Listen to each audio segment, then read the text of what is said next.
muchísimas gracias a todas las personas que han participado en este evento. Si podríamos hacer de puerta a puerta entrar en la casa de vosotras y vosotros, darle el regalo más valioso, el regalo más bonito del mundo.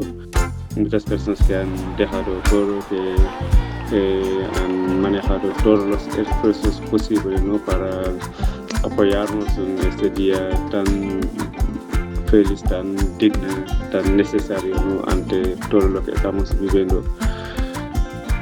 Bueno, si podríamos inventar una palabra que vale más que decir gracias.